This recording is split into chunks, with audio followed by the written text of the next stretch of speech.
Hey everybody, what's up? Circus here coming at you with another top 10 video. This time we're going to be doing the top 10 trap cards in the game. Kamel, could you have done better than trap cards in the game? Look, man, what do people want? What do you want from me? I look.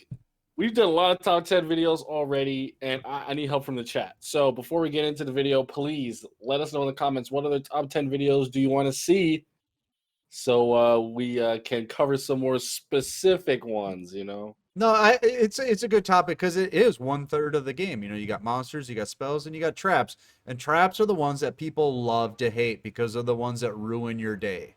Yeah, You know what I mean? people do not like back row. That's right. So let's get this party started, Kamel. What's at number 10? Number 10, we have Mirror Wall. Mirror Wall at number 10. It is one of the OG battle traps in Duellinks for at least the first, I would say, 2 years of the game, where where the battle phase was the most important part of the game, where you would just normal Oh, summon and yeah. swing into traps and just hope you had a better trap. Instead, Mirror Wall was one of the very few damage step cards that was the final, that's it. Like, whatever you did before that, Wall of D, something else, it doesn't matter, because Mirror Wall is going to just cut you in half at the damage step. And not many other cards, probably the only other card at the time of Mirror Wall being prevalent that was also a damage step card that was prevalent was Half Shut. Oh, So yeah. Yep. Mirror Wall was it's pretty good. Like, I can think specifically Glad Beast, right? Glad Beast, one of Oh, the most yeah. dominant, like, battle heavy decks. They utilize Mirror Wall so well. So I'm thinking back to like when the game first started, even further back than Glad Beast, when there was always a debate about what was better, 12 monsters in your deck or 13 monsters in your deck, because you had to constantly play through back row, and most of the time you were just sending one of your guys to his death. right, Just yeah. trying to use up one of those back rows. So that's how impactful these cards were back then. Yeah. So that's number 10, Mirror Wall. And at number 9, I have placed Raigeki Break at number 9. Now, Raigeki Break, it's one of my favorite cards in all of Yu-Gi-Oh! From the TCG, but in Duel Links, it's low on the list because we have a lot of other traps that were just so iconic, and they Hmm. just completely changed the state of the game. Raigeki Break was kind of the first of its kind, right? A discard pop one. We did not have many of those cards in Duel Links at all, and it was one of the first, like, very easy removal cards that we got access to. And when we get very easy removal cards like this, how like a lot of decks start to get power creeped because they are very susceptible to just easily available destruction. And Raigeki Break not only does that, but it procs discard effects too. Things being sent to the graveyard. We saw this with Blue Eyes, and Raigeki Break's been seeing a lot of play lately. Shiranui, I was gonna one of say recently, Shiranui, yeah. Shiranui recently, the deck that has been utilizing Raigeki Break to its best efficiency, like, of all time. It's also seen some play being splashed around in, like, Dark Magician and Crystron, stuff like that. Yeah, it's a good strong card, especially when your deck synergizes with it, right? I mean, For obviously sure. you don't want to just be throwing away something you need, but if you can throw a tuner in the grave that you need there, why wouldn't you? Right. Anything to get in the grave, anything that requires you getting something in the grave, Raigeki Brick is good for it. And that's why it's always going to be a good card, because that is a very popular, like, cost or clause that you, like, sometimes need to adhere to in Duel Links. And Raigeki Brick is a perfect card. You get destruction from that. Well, right, when it's not really a cost, right? Mhm. That's the best thing about it. All right, what's number 8? So number 8, a little bit uh controversial. I put Divine Wrath at number What? 8 because I think, hands down, it is a counter trap that I think most people do not have, but they should have. Mm-hmm. Divine Wrath's in a very bad box. It's in the It Valkyrie's is. Rage mini box, and I would actually suggest you don't get it from there. It's probably better. You're not gonna like me say this. Probably better you go into the selection box to get What? How Divine Wrath, dare you? because if you're missing Divine Wrath, you're probably missing a lot of those other old cards too. And you can just go in there and get some of those URs. I think Gozuki and Spirit Karibo are in that box as well. Don't kill me if I'm wrong. But Divine Wrath is here because many people do not have counter traps, and they do not play counter traps until there's an archetype that utilizes them Hmm. as one of their cards. And Divine Wrath, straight up generic. Many decks, when they come out and they have a very inherent weakness to one effect specifically, and monster effect, of course, you will just be able to play Divine Wrath in your deck, and that's something you don't have to really worry about anymore. The other counter traps that people play are nice, like Ultimate Providence. Think about Ultimate Providence. Yes, you can Omni Negate, but you do have to discard that specific card type. Yeah, that's what I was gonna And say. Divine Wrath Yeah. is just if you know you're going to be weak against monster effects, you discard anything and you can negate, right? Yeah, You that's what's so probably nice about it. This card's so generic. It's just discard one right. card, so it kind of gets right back into that And whole thing we ideally, saw. you're not going to be playing this card if you're going to want to be negating spells and traps. You're only going to be play it if you want to negate monster effects, and then it's only just a discard anything. So that's why it's good. Well, right, and as the game moves more into monster effects over back row, this card I think will definitely see more play. Yeah, for sure. Yeah. All right, so next I have Ballista Squad as number eight, Seven. seven, seven, Yes, number number seven. 7. Number seven is Bliss Squad, one of the more recent trap cards added to Hmm. the game. And yeah, it's very the reason it's so good is just because how good graveyard effects are in Duel Links right now. And again, Shir Nui, the best deck that utilizes this strategy. Your monsters go to the graveyard. Next turn, you can synchro summon them. And the fact that Ballista Squad is a trap, you can activate this on your opponent's turn, tribute your tuners and your other zombies, get them in the grave, and on your turn, you can synchro summon. So that's the main reason why this card is so good. It's also used in a Goki, sometimes heroes, decks like that. Well, if you But get something stuck on the field, a floodgated monster, and you want to get it out of yeah, there, also because that's a very good point. Floodgate Trap Hole is a very prevalent card right now, especially since Xyz summoning and Synchro summoning take up like most of the tier list right now. Being floodgated is devastating, absolutely devastating to the extra deck monsters or the materials. If you Ballista Squad, you contribute your floodgated monsters to pop your opponent's stuff. yeah. So then it doesn't hurt as bad. You know what I mean? If you don't have that one thing that you can tribute off, but you have something that is locked on the field, you just get rid of it. Yes, it costs a card, but at the same time, you open up your field, so it's not so bad. Now, of course, Ballista Squad, it's a good card, but you're not going to want to play it in decks where you're not really going to benefit from tributing a monster. You don't just want to play it because it's a removal card. You want to be playing it when you're going to benefit from it to That the synergy, fullest, right? yeah, You're in Duel Links, you're playing a 20 card deck, so you want to have a very good reason for each and every card in your deck to be there. If the only reason Ballista Squad is in your deck is to destroy your opponent's cards, and you're not utilizing like a reason for your cards to be tributed, you may want to think again about putting it in your deck. right. You always want to have that synergy whenever possible. Yep. So the next card at number 6 is all of you guys should have two if you followed the path Wall of Disruption. So yeah, this is here just because Because it's the best iconic card in the game. I've always said this is one of card the of the best game. traps. If you It's are one a of the new best. player, this card wins you games. Like it wins you duels. Like no other card on this list. Like some of the things about the cards that are higher on the list than this card, and I'll mention them like Karma Cut, Fiendish Chain, also Hmm. Ballista Squad. Like these are cards that affect one thing on the field. Wall Disruption has the ability to affect three cards on the field, and deal life points to your opponent. That's true. That is absolutely huge. And at the lower stages of the game, your opponents do not play around single back row They'll cards. They swing do not. right into They it do every not. They time. will swing into one back row, two back row because they don't have back row removal cards. They will swing into your back row and you will just wall of D them. And even at the higher ranks, maybe it's not so good now because some of the best decks like Invoke Neos are now gone. So they were a real helmet deck. You could say like their WinCon was only them battling, swinging in, and their only back row outs were Cosmic Cyclone. They didn't see them. then they would have to swing into your Wall of D. Now, other decks, Wall of D, you could argue maybe it can see play, although a lot of decks now are seeing access to Cosmic Cyclone again. Shiranui, some Shiranui decks are playing 1-2, opting to take out, run only one tuner in favor of a more Cosmic Cyclone.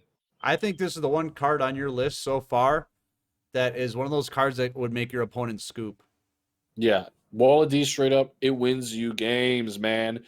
If your opponent has 3 cards in the field and they swing to one Wall of D, every monster on the field loses 2,400. What boss monster do you know can become effective after losing 2,400? Like none of them. There's decks like Shiranui, they can lock their board. Then they can't synchro someone, they can't get anything back out on the field. Now they have 3 monsters with no attack, no defense. It's Yeah, you great. can absolutely dismantle decks. Wall of Yeah. D is definitely a good card. People say it's bad. Do not listen to them. I cannot believe people in the comments of our new player video who do not agree with us telling you to pick up Wall of D as your super rare card. Like, It's not trust me, sexy. It's not sexy. It's there not. is no better choice. You might think you want to get Treacherous Trap Hole or 2 Treacherous, but Treacherous is only good in so many decks, and once you use one, once you use one in the duel, you're not gonna get use out of the other. Wall of D, it's Wall of D, baby. You're Yeah. never not gonna want to see it. So And once they get that's hit with it once, they're scared to attack for the rest of the game because right. they know you have another one. All right. So next, at number 5, we have Karma Cut. Now, this is where we're getting to those newer cards. Karma Cut, released to everyone recently, previously only a selection box exclusive. Discard 1, banish, and then banish any other copies from the grave. Very oppressive. Of course, again, we've seen Shiranui use this card the best, but this card has also seen play in many other meta decks. It's just a top tier card all around. I think this is one of the cards we were talking about before.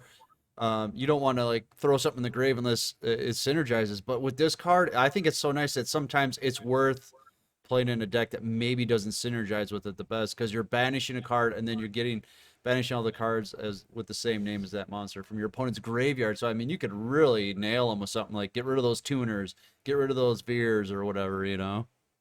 Yeah, like definitely Karma Cut was used way more than it is right now when Witchcrafters were at the top of the meta because that was really the only out for Madame Veer, only hard out. Karma Cut getting around monsters' pesky effects like them being able to boost their stats or prevent destruction. Karma Cut just says, nope, you're banished, even though it still does target.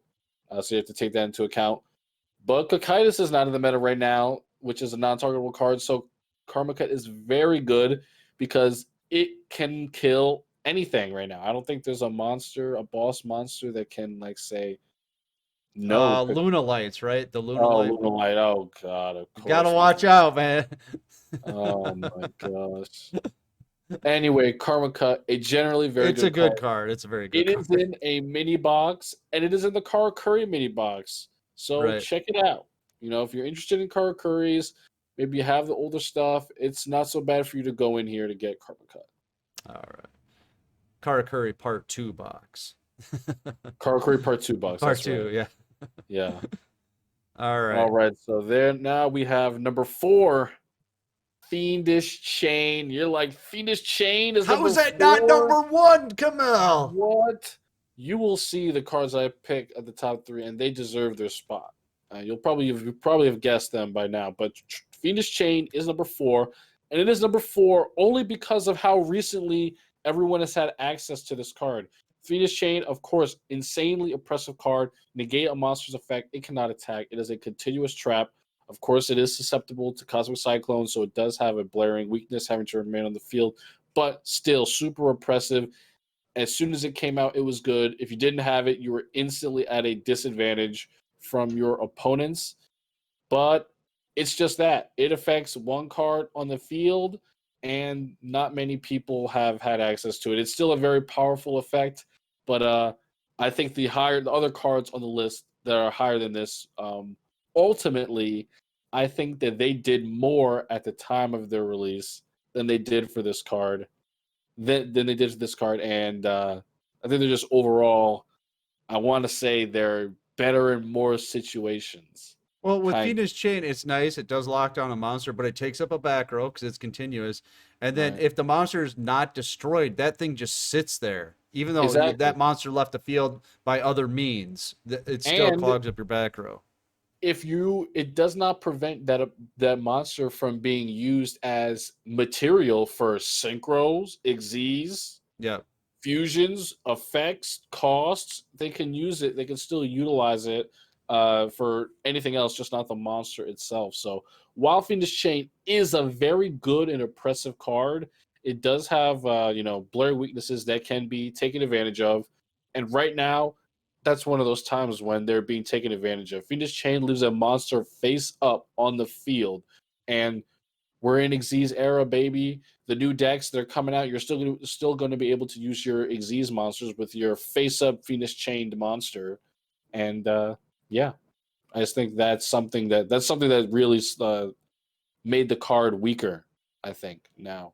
well, I think this was one of those cards that everybody loved to hate the minute it came out. It was just like, Because it didn't have it. yeah, just people just hated on this card so bad because it did at the time it came out. It was like over a year ago at this point, right? Or And I pretty think, yeah, close. and I think a part of that as well is that part of the fact that it was played a lot is because many people did not have an out to it. They did not have it as well.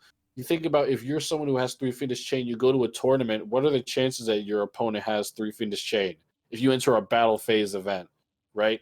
Right. Where not many of the people that enter a tournament are whales. Maybe you face some people on a competitive day that a lot of people have Fiendish Chain, but that's straight up just an advantage you have against your opponent. And now Yeah. that advantage is not there anymore because Fiendish Chain is everyone has access to it. Right. Yeah, it's a So good yeah, card. Good good card. card though. Yeah. But yeah, so that's number 4, and number 3, deservingly, Paleozoic Canadia. Paleozoic How is this Canadia not number one, sir? Paleozoic Canadia absolutely turned Duel Links on its head Yeah, it when did. it entered the game. There was nothing in the game like it. Even at first, this card was slept on for weeks until decks like Mass Heroes became very prevalent. We were like, whoa, whoa, whoa, we need a way to stop them chain summoning their monsters. So Right. Paleozoic at the time became that card, flipping down your monsters on summon. Of course, then you had a battle between, do they have another mass change? Do they have Canadia? Stuff like that. So Canadia instantly, it was released before the Synchro era, but its release effectively, I want to say, castrated Synchro era like 6 months before it was even implemented Before it had a because chance. right, because for synchros, they're much harder to get out than even fusion monsters, and you need two monsters on the field at least, and always one of the threat of having one of those monsters being Canadian, flipped down. Now both of your monsters are useless. That absolutely destroyed many synchro decks that I'm sure Konami hoped would see play in the game and be enjoyed by more people. But Canadia alone was like, no, that synchro era is not happening. Well, I remember when Kamel and I first met, we were doing Team Wars games. And that was a competitive league over on Twitch, and I think this was the number one point of discussion during and after every match was Canada needs to be limited. Canada needs Yeah, to be hit. it got to the point where like I think when we were casting that match, the latest box that came out had to be like Buster Blader. And no, actually correct me. I'm sorry. Armades was the latest synchro monster that had just been added to the game, and it was the best way to synchro summon, and it was only one synchro monster that could be synchro summoned like this. And the thing was, even that could be interrupted by Canadia just saying no. Right. And because of that, the best strategies in the game for months were not even related to synchro summoning. If you remember, Buster Blader was like the best deck for months at the beginning of Right. synchro era because every synchro strategy that came out was just like, well, your deck's not good enough to out Canadia. You can't establish monsters on the field faster than your opponent can Canadia you, so you're just not gonna synchro summon. I remember calling one game and there was like a 4 Canada chain. Hmm. Like one Oh Canadian yeah. came out, the guy used his Canadian, then they both come out of the grave, and And yeah, it was then that's another thing. Like like, you think you're done after your monster gets flipped down? Nope. I'm playing a back row deck, baby. I'm getting my Canadians back to the field, yep, so you can't kill me. Like, oh my gosh, it never ends. yeah, So even I though I'm love this saying all this card. good stuff about Canada, it is still only number 3 on the list, Ooh, I and can't that wait to is see what number because 2 is. number 2 is treacherous trap hole. Oh my And god. yeah, man, this card is I can say that it is I think that it is the most toxic card in Duel Links, one of the most toxic cards in Duel Links, so much that it had to be limited to 2, and immediately as this card's release, it was played in every deck. You think about how devastating a deck like For Hires were, already being able to pop Yeah. set cards, face up cards, negate you, banish your cards, special summon Swarm. Now they're playing 3 Treacherous Trap Holes, so they're going to be able to destroy 2 cards of your field, the only 2 cards that you could establish to try to stop them, and they're gone. Well, when this card first came out, there wasn't, I can't think of anything off the top of my head. There wasn't a lot of ways to remove traps from your grave. I mean, there maybe endless trap hell or something like that. So you got to play this once in the game Right. typically, But but the you thing is, still played it at 3 to make right, sure but you had it in your opening hand. so the reason why Treacherous was so powerful when it came out was because then there was no hard removal in Duel Links at all. Treacherous Trap Hole comes out. We don't get hard removal again until Raigeki Break. Look at how long it was until we got that. We Oh got Treacherous wow, Trap yeah. Hole. We got Treacherous April 2018. April 2018. We don't get Raigeki Break until like mid 2019. Yeah. That is absolutely insane. Yeah, this So card was everywhere. This was another one where people were just complaining about it right away because it just decided so many games, so many games. right. You try to establish a board, your opponent just destroys you. There wasn't as much special summoning. That's the thing. Right, there wasn't as much special summoning, and in turn, a lot of archetypes at the time, they were just straight up weak. They did not have spot destruction. They did not have the ability to easily disable your opponent. Any deck like that that is powerful in battle, guess what? Now all they have to do is run Treacherous Trap Hole, and they have no weaknesses. Like Right. that's it. All they do is run Cosmic Cyclone, Yep. Treacherous Trap Hole, and that's like your That's Batman your win utility con. That's belt. your win con. That's your Batman utility belt. That's all you need, man. Like you had everything you need right there, and Instead, Treacherous Trap Hole was that for so many decks, and it was unlimited.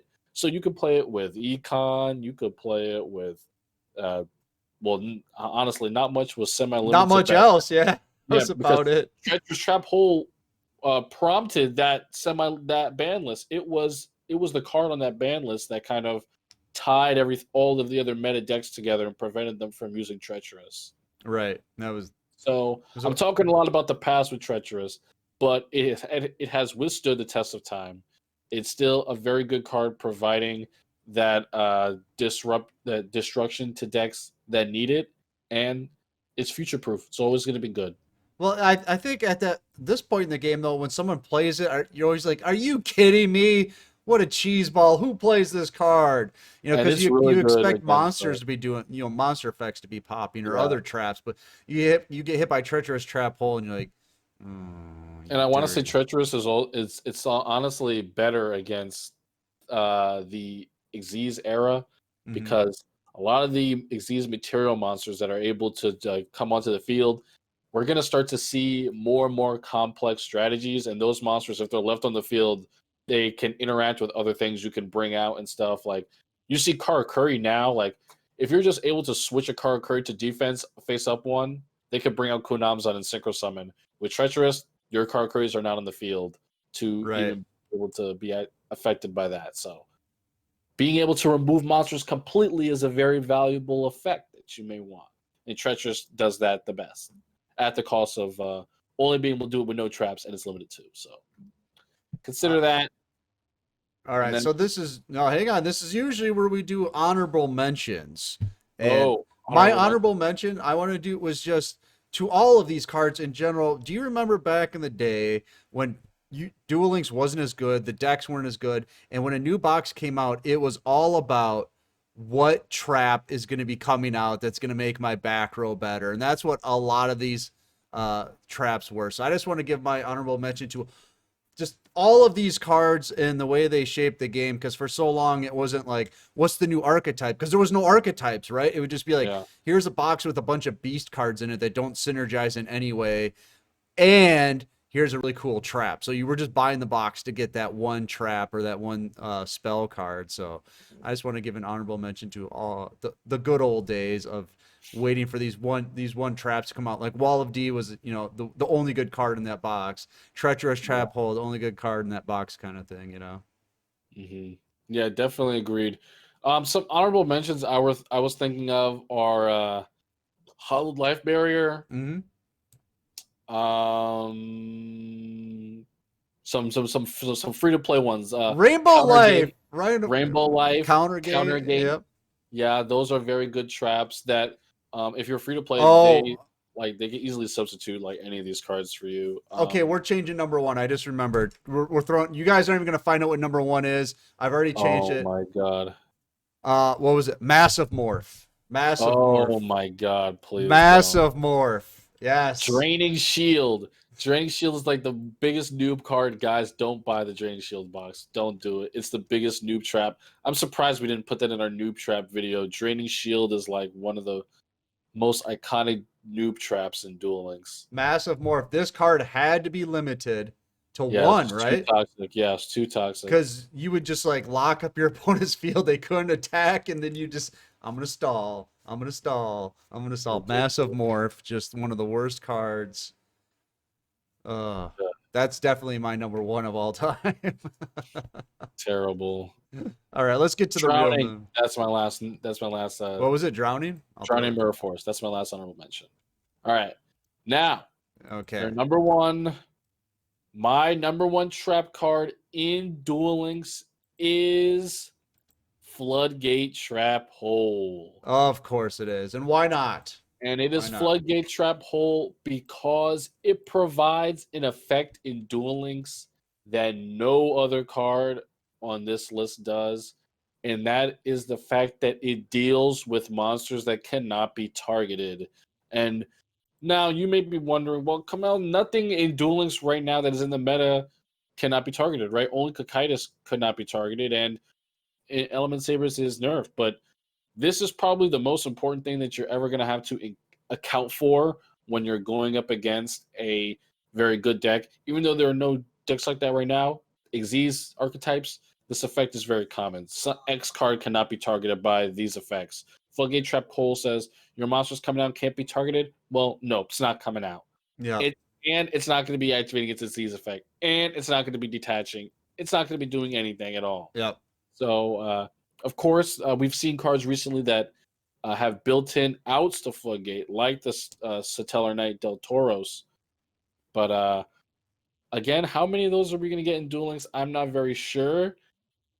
But I'm more interested in the utility that Floodgate provides. It can also flip down multiple monsters at a time if they're summoned at once. Like Hazies. I remember that back in the day. That was always devastating to them. Yeah. And the monsters also remain face down permanently. And yeah, that is super, super important. While Canadia does flip a monster down, allowing you to deal with it the next turn, Floodgate says it's down and you can leave it there. Like you can leave it there to inhibit your opponent if you want, or you can take it out. It gives you the choice. So that Well, is very nice. moving into the XZs era, a lot of people might see like you summon out a level 4, and then another level 4 comes out, and you might want to floodgate one so they can't XZ summon. But if you let them XZ summon, then you hit the XZ's monster. Those materials are locked underneath the card, so they don't go to the grave. So you have like 3 cards locked up on Right. the field. Then That's very important because most Xyz archetypes, they will utilize cards in the graveyard once they have detached. Satellar Knights being the perfect example.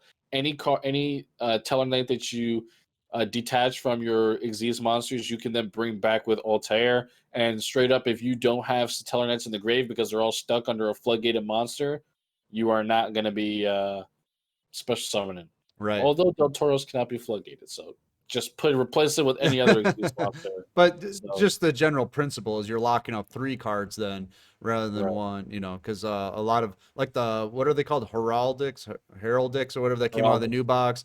Yeah. They like to detach, and then you can do things with them once they're in the grave. And if you lock them all up, they're just stuck, and there's nothing they can do. Yeah. So floodgate straight up kills decks, wins you games.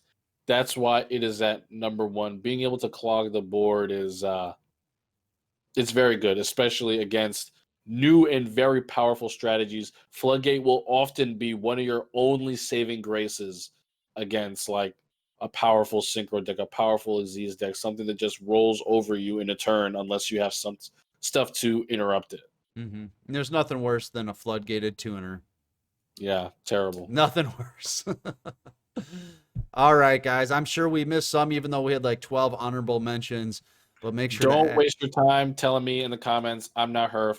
You're not gonna get anything out of me. Don't waste your time. No, say, Kamel, sir, I demand satisfaction. I demand you Don't acknowledge my card and make do sure to not add waste that. your time. Instead of telling me your insignificant thoughts about the top 10 trap cards, you should tell me what other top 10 lists you want to see instead.